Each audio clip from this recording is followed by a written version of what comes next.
আপনি যত বড় পাপী হন, আপনি যতই অন্যায় করেন না কেন, আল্লাহর রহমতের দরিয়া, আল্লাহর রহমতের দরজা আপনার জন্য খোলা আছে না নেই? জায়নামাজটা বিছিয়ে দেন, চোখের পানি ছেড়ে দেন, 2 রাকাত নামাজ পড়ে সেজদায় লুটিয়ে পড়ে কাঁদেন। যত গুনাহ আপনার হোক না কেন, আপনার গুনাহ মাফ করে কবুল করে নিবে কে? যারা প্র্যাকটিসিং, যারা ইমানদার, তাদেরকে বিশ্বনবী জান্নাতের সুসংবাদ দেন। আওয়াজ করে পড়েন সুবহানাল্লাহ।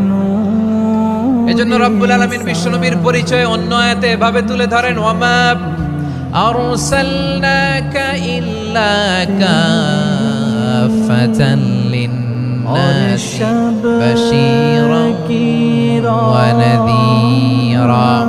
নবী হে, আমি গোটা জগৎবাসীর জন্য আপনাকে সুসংবাদদাতা এবং সতর্ককারী করে জমিনে প্রেরণ করেছি। মুবাশশিরাম বিল জান্নাত, তিনি জান্নাতের সুসংবাদ দেন, তিনি আশা জাগান। নবীর কথা শুনলে মানুষ বুকে আশা ফিরে পায়। আমার নবী কাউকে হতাশ করেন না।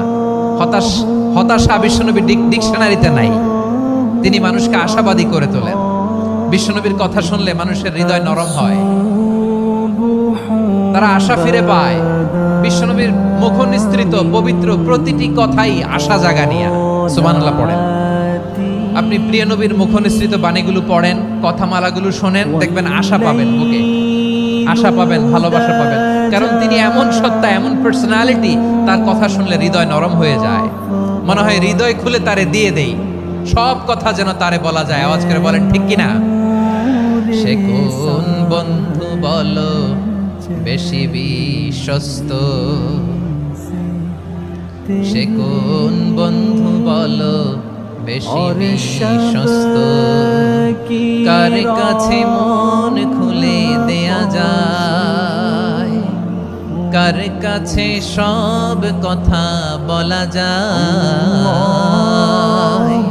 হওয়া যায় বেশি আশ্বস্ত। তার নাম আহমদ, বড় বিশ্বস্ত। সে কোন বন্ধু বলো বেশি বিশ্বস্ত, কার কাছে মন খুলে দেয়া যায়, কার কাছে সব কথা বলা যায়, হওয়া যায় বেশি আশ্বস্ত।